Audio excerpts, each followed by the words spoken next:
안녕하십니까. 류바오로 신부입니다. 드디어 마지막 과가 됐습니다. 56과 1년이 좀 넘은 시간이죠.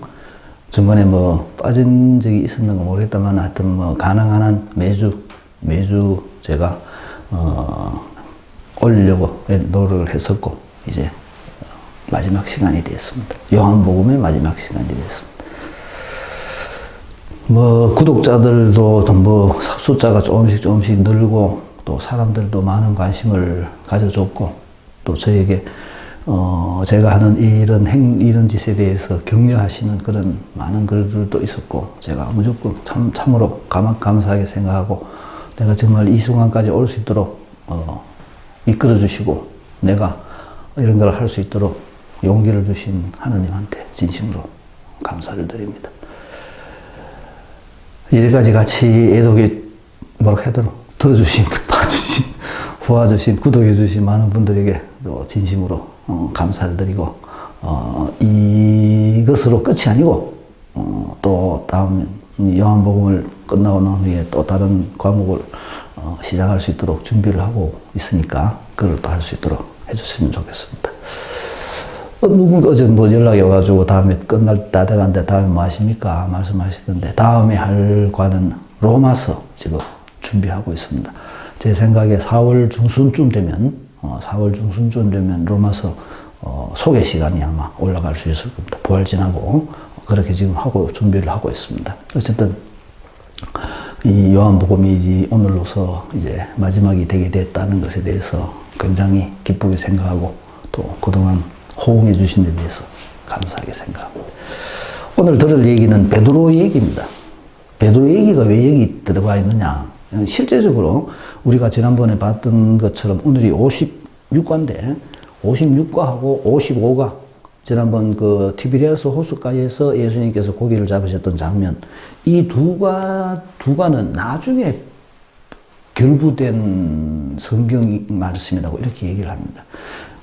요한복음서인데 요즘 현대 성서학자들은 요한복음서 자체가 한 사람에 의해서 쓰여진 것이 아니다라고 얘기를 합니다.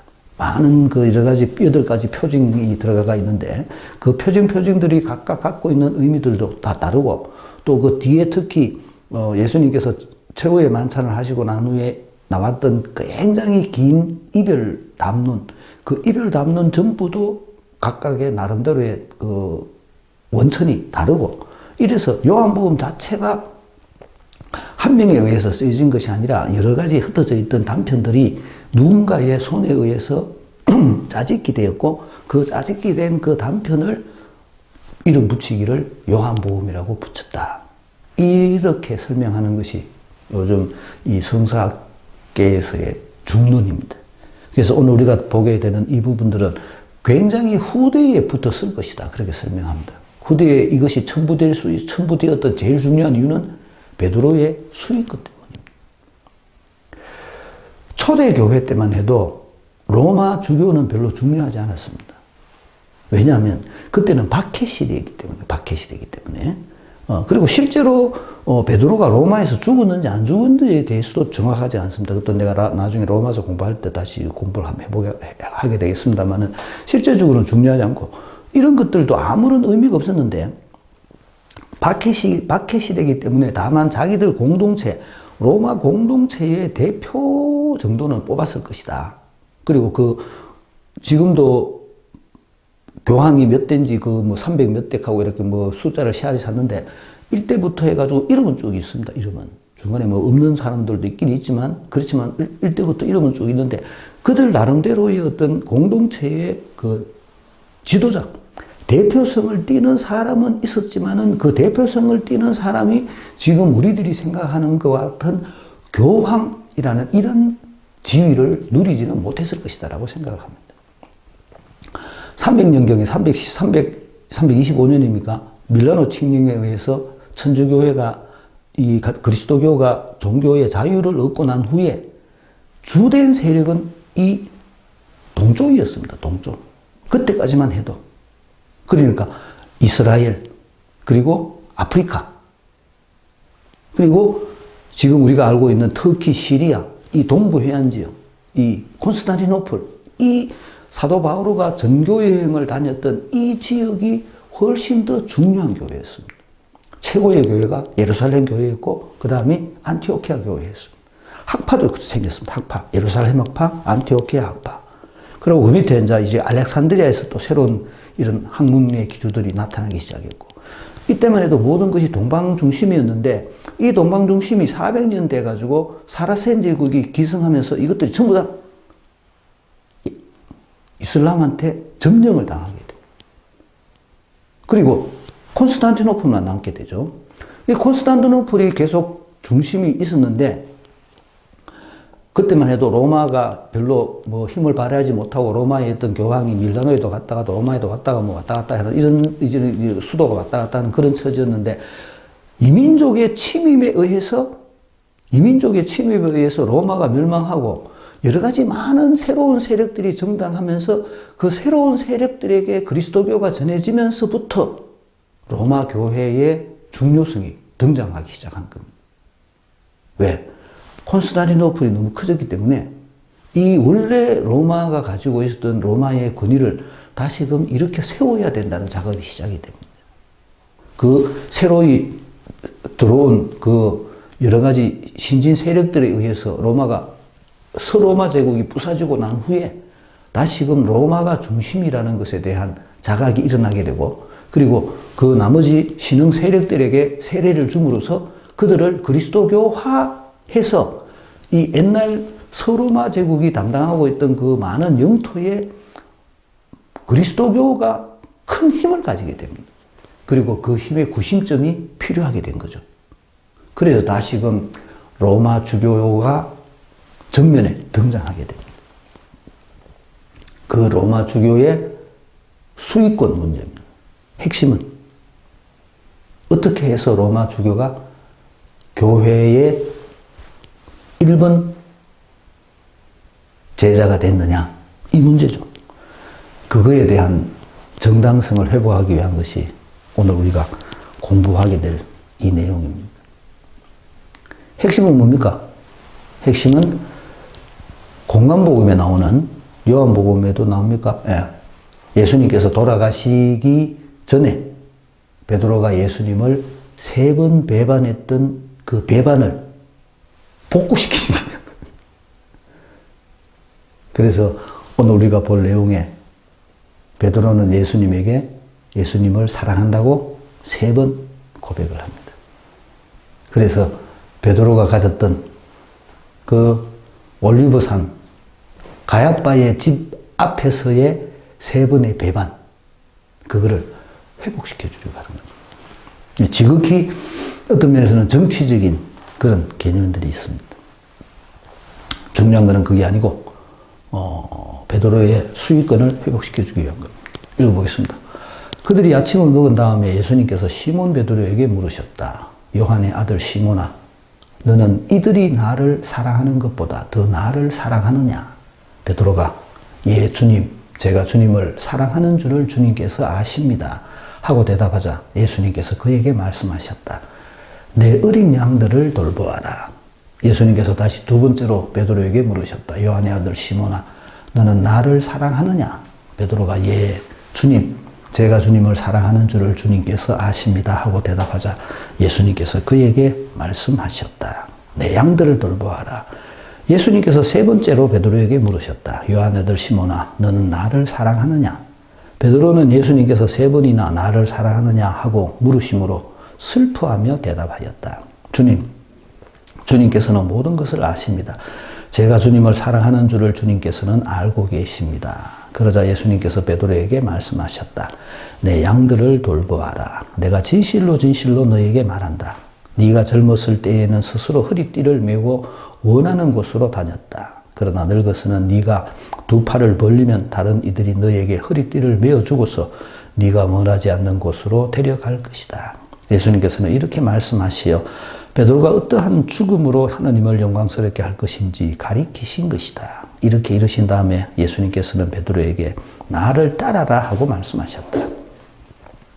베드로가 돌아서서 보니 예수님께서 사랑하시는 제자가 따라오고 있었다. 그 제자는 만찬 때에 예수님 가슴에 기대어 앉아있다가 주님, 주님을 팔아넘길 자가 누구입니까? 하고 물었던 사람이다. 그 제자를 본 베드로가 예수님께 주님, 이 사람은 어떻게 되겠습니까? 하고 물었다. 예수님께서는 내가 올 때까지 그가 살아있기를 내가 바란다 할지라도 그것이 너와 무슨 상관이 있느냐? 너는 나를 따라라 하고 말씀하셨다. 그래서 형제들 사이에 이 제자가 죽지 않으리라는 말이 퍼져나갔다. 그러나 예수님께서는 그가 죽지 않으리라고 말씀하신 것이 아니라 내가 올 때까지 그가 살아있기를 내가 바란다 할지라도 그것이 너와 무슨 상관이 있느냐 하고 말씀하신 것이다. 이 제자가 이 일들을 증언하고 또 기록한 사람이다. 우리는 그의 증언이 참되다는 것을 알고 있다. 예수님께서 하신 일은 이 밖에도 많이 있다. 그래서 그것들을 낱낱이 기록하면 온 세상이라도 그렇게 기록된 책들이 다 담아내지 못하리라고 나는 생각한다. 등장인물이 두 명입니다. 첫 번째는 베드로 얘기고 두 번째는 저자 요한의 얘기입니다. 사실은 굉장히 이 복음서를 쓰는 저자가 자기 자신을 나중에 등장시키고 있기 때문에 사실은 좀 그렇죠. 어떻게 자기가 이 책을 쓴 사람이라는 것을 자기 스스로가 밝힙니다. 세 번에 대한 이야기입니다. 아침을 먹은 다음에라는 얘기는 굉장히 중요합니다. 벌써 공동체가 만들어졌다는 겁니다. 초대교회 공동체가 만들어졌다는 거죠. 공동체가 있으니까 이 공동체를 돌볼 사람이 필요하다는 거죠. 돌본다는 말의 개념이 참 어려운 얘기인데 돌보는 거하고 지배하는 거하고는 개념이 다릅니다. 근데 많은 경우에 돌보는 거 서브죠, 서브. 봉사하는 건데, 그거를 자꾸 지배라는 개념으로 이해를 합니다. 교황도 마찬가지입니다, 교황도. 교황이라는 권한이 뭐를 위한 권한이냐? 봉사하기 위한 권한이냐? 지배하기 위한 권한이냐? 똑같은 얘기입니다. 주교라는 권한이, 신부라는 권한이 뭐를 위한 권한이냐? 봉사하기 위한 권한이냐? 지배하기 위한 권한이냐? 이건 굉장히 사실은 어려운 문제죠. 근데 분명한 것은 이제까지는 많은 경우에 지배하기 위한 권한으로 생각을 했습니다. 근데 그렇지 않습니다. 공의는 이런 생각들을 사실은 멀리 합니다. 제가 소공동체 사목을 하고 있지만 소공동체 사목이 신부님들한테 안 먹히는 첫 번째 이유가 이 지배하는 구조를 소공동체 사목은 반대하기 때문에 그렇습니다. 공동체 사목에서 첫 번째가 평등입니다. 평등. 예수님께서 가르치신 첫 번째가 평등입니다. 네하고 내하고는 동등하다. 역할이 다를 뿐이다. 네하고 내하고는 동등하다. 근데 이 말을 신부님들은 받아들이지 않습니다. 불행하게도 많은 신부님들은 지가 높다고 생각합니다. 정말 어리석은 생각이죠. 우리들 중에 높은 사람은 없습니다.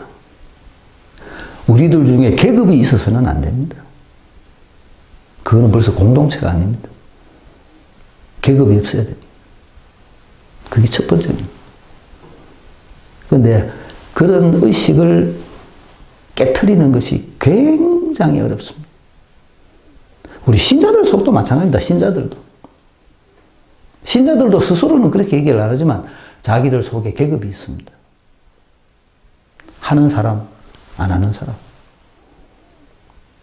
엄청난 계급입니다. 어쨌든 아침을 먹은 다음에 공동체가 만들어졌다는 겁니다. 이 공동체를 위해서 봉사할 사람이 필요하다. 공동체를 돌볼 사람이 필요하다는 겁니다. 목자죠, 목자. 그래서 그 공동체를 돌보는 권한을 베드로에게 이제 맡기셨다는 겁니다. 그런데 베드로에게 과거가 있습니다. 어떤 과거? 예수님을 배반한 과거. 이 과거를 지워주고 싶은 겁니다. 그래서 예수님께서 베드로에게 3번 질문을 하십니다. 이들이 나를 사랑하는 것보다 더 나를 사랑하느냐? 나를 사랑하느냐? 질문입니다. 왜 사랑하는 것이 질문이 중요하겠어요? 사랑하기 때문에 내가 사랑한다는 것은 그 사람을 위해서 희생한다는 겁니다. 말로만 사랑한다고 말해서는 안 됩니다. 나는 내 사랑을 보여줘야 되는데 내가 내 사랑을 보여주는 방법이 뭡니까? 그 사람을 위한 희생입니다. 그렇기 때문에 사랑하느냐고 묻는 겁니다. 나를 사랑한다면 예수님께서 말씀하시기를 예수님의 의형은 네가 나를 사랑한다면 나를 사랑하는 그 사랑을 이 공동체에 대한 희생으로 보여라는 거예요. 그게 예수님을 사랑하는 방법입니다. 그렇기 때문에 예수님은 그 공동체를 당신과 동일시하는 겁니다. 네가 나를 사랑하면 네가 나를 위해서 희생하듯이 이 공동체를 위해서 희생하라는 겁니다. 그게 지도력입니다. 복음이 전해주는 지도력, 비지배적인 지도력 이렇게 표현을 합니다. 지배하지 않는 지도력. 굉장히 어려운 얘기입니다. 사실은 우리는 여기까지 너무나 지배하는 지도력에 익숙합니다. 지배하는 지도력. 지배하는 지도력이 어떻게 대표적인 게 뭐예요? 하지 마라. 내가 알아서 한다. 내가 결정한다. 이런 게 지배하는 지도력입니다. 비지배적인 지도력은 뭡니까? 여러분들이 결정하십시오. 우리가 함께 고민합시다. 굉장히 어려운 이야기입니다. 속이 천불나죠. 그런데 그런 비지배적인 지도력이 공동체의 지배력이라는 겁니다. 그게 지도자가 가져야 될 덕목이라는 거죠. 그렇기 때문에 예수님은 공동체를 자신과 동일시하고 네가 나를 사랑하듯이 공동체를 사랑해야 된다는 겁니다. 공동체를 사랑해라. 네가 공동체를 위해서 희생할 줄 알아야 된다. 공동체를 위해서 네가 죽어야 된다는 겁니다. 내가 너를 위해서 죽었듯이 너도 공동체를 위해서 죽을 줄 알아야 돼. 사실은 무서운 얘기입니다. 그런 얘기를 하셨다는 거죠. 베드로에게. 그래서 베드로에게 3번 질문을 하십니다. 그리고 마지막으로 내 양들을 돌보아라. 이 말은 하고 싶은 말은 그 말이죠. 예. 네가 나를 사랑하는 마음으로 이 공동체를 돌봐야 된다. 내하고 공동체가 동급이라는 겁니다. 그리고 그 다음 덧붙여서 말씀하십니다. 진실로 너에게 말한다. 젊었을 때는 스스로 허리를 떼고 만들었다. 너 늙어서는 네가 두 팔을 벌리면 다른 이가 너를 네가 원치 않는 곳으로 데려갈 것이다. 라는 이 표현을 가지고 네가 원치 않는 곳으로 데려갈 것이다. 라는 저 표현으로 베드로가 로마에 가서 순교했다고 그렇게 얘기를 합니다. 그런데 실제로는 다른 어떤 문헌에도 베드로가 로마에 가서 순교했다는 것이 없습니다. 소설에 나옵니다. 소설. 어디? 코바디스카는 소설 있잖아요. 우리 영화도 만들었던 소설. 그것도 나중에 나온 소설이죠. 20세기 1950년대, 40년대에 나온 소설인데 그 소설에 보면 베드로가 로마에 가서 거꾸로 십자가형을 청했다고 하죠. 내가 예수님처럼 똑바로 십자가에 박혀 죽을 권한이 없다. 거꾸로 해라. 그러니까 머리가 땅으로 들어가는 베드로 십자가입니다. 베드로 십자가. 그렇게 십자가형을 당했다. 그런 소설에, 전설에 그런 얘기가 나오지 실제적으로 역사적으로 베드로가 로마에 가서 죽었다는 기록은 한 군데도 없습니다. 근데 어쨌든 간에 그런 전설을 정설로 받아들여서 로마에 가면 베드로 성당이 있으니까 베드로의 무덤 위에 지었다 하니까 뭐 할 말은 없지만은 그 베드로 성당, 지금 있는 큰 성당이 지어지기 전에 쪼매난 성당이 있었답니다. 쪼매난 성당이. 그 쪼매난 성당을 누가 만들었는가 아마 콘스탄틴 대제의 엄마 헬레나 왕후가 거기에 가서 조그만한 성당을 만들었답니다.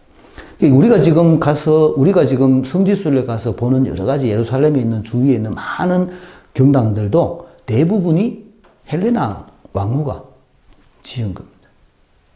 그 헬레나 왕후가 그런 성지에 가서 그런 여러 가지 많은 것들을 복구하는 작업을 했었고, 그들이 이때까지 지금 내려오고 있는. 어쨌든 간에 이 문장으로, 베드로가 로마에 가서 죽었다. 그리고, 로마의 주교가 됐다. 그렇게 교회를 표현을 합니다. 밑에 나오는 얘기가 사랑하는 제자에 대한 이야기입니다. 요한 스스로에 대한 얘기입니다. 요한 스스로에 대한 얘기. 그 요한이 누군가 하면 물었던 사람이고, 내가 올 때까지 그가 살아있기를 내가 바란다 할지라도. 그래서 요한은 죽지 않았다. 그런 얘기도 합니다. 안 죽고 뭐 했는 거 몰라. 근데 나머지 제자들은 전부 다 순교했는데 요한은 순교하지 않았다. 그리고 요한은 어떻게 되는지 모른다. 심지어 어떤 그 전설적인 얘기에는 요한이 성천했다. 이런 얘기도 합니다. 그 요한이 바로 이 요한이. 그래서 이 저자가 나는 그렇게 됐다라고 자기 스스로를 밝히는 겁니다. 마지막 문제 풀어보겠습니다. 56과 예수님과 베드로. 아침을 먹은 다음 베드로에게 질문. 나를 더 사랑하느냐? 주님께서 아십니다. 내 양들을 돌보아라. 두 번째로, 세 번째로 슬퍼하며 대답. 젊었을 때는 늙어서는 나를 따라라. 사랑하시는 제자 살아있기를 바란다 할지라도 이 일들을 증언하고 기록한 사람 많이 있다. 굉장히 중요한 단어가 증언이에요. 증언. 이 일들을 증언하고 기록한 사람. 이게 사명. 요한이 경험했던 사명, 그리고 사명 수행입니다. 1번, 시간을 강조합니다. 언제입니까? 그리고 그 의미는 아침을 먹은 다음, 공동체가 만들어진 후에라 그랬죠. 공동체가 만들어졌습니다. 더 나를 사랑하느냐는 예수님 질문의 의미는 무엇입니까? 마태복음에 나오는 너는 베드로다. 내가 네 위에 교회를 세울 것이다. 베드로에게 주어진 수익권에 대한 이야기입니다. 3번, 모든 질문이 베드로의 수익권과 연결되어 있다고 교회는 가르칩니다. 찾아봅시다. 베드로가 어딨다? 내 어린 양들을 돌보아라. 내 양들을 돌보아라라고 베드로에게 얘기하셨다는 겁니다. 세 번의 질문이 가지는 의미는 무엇일까요? 요한의 배반입니다. 베드로의 배반. 배반에 대한 반대급부. 5번, 베드로가 어떻게 순교하게 되는지를 조사해 봅시다. 인터넷 한번 찾아보십시오. 그렇게 나와 있습니다. 거꾸로 십자가에 달려서 돌아갔다. 예수님께서 사랑하신 제자의 처는 어떻게 됩니까? 그것도 아까 말씀드린 대로 누구는 성천에 딱 하고 누구는 안 주고 딱 하고, 또 밑에 나온 이야기가 7번, 이 제자가 죽지 않으려는 소문의 또 다른 근거는 뭔가 하면 이 제자에게 예수님께서 마리아를 맡겼다는 겁니다. 그래서 제자가 마리아가 죽을 때까지 죽을 수가 없었다. 사실은 엄밀히 말하면 마리아를 공동체에 맡긴 건데, 그래서 이 제자가 마리아를 돌봐야 되기 때문에 마리아 죽지 않고 순교하지 않고 끝까지 생을 다 했다. 뭐 되게 좋은 건지 알 수는 없죠. 순교하는 게 더 좋을 수도 있습니다. 오래 살아봐야 뭐 점점 오래 사는 데 좀 골치 아픈 일입니다. 8번, 이 제자가 누구인지를 마지막으로 성경은 말합니다. 누구입니까? 이 책을 정언하고 기록한 사람, 요한이 바로 이 제자라고 얘기를 합니다. 그동안 부족한 점이 많았지만 끝까지 다 들어주시고 공부해 주셔서 너무나 감사드립니다. 이제 요한복음 마치고 4월 달에 로마서 통해서 다시 뵙도록 하겠습니다. 마치겠습니다. 안녕히 계십시오.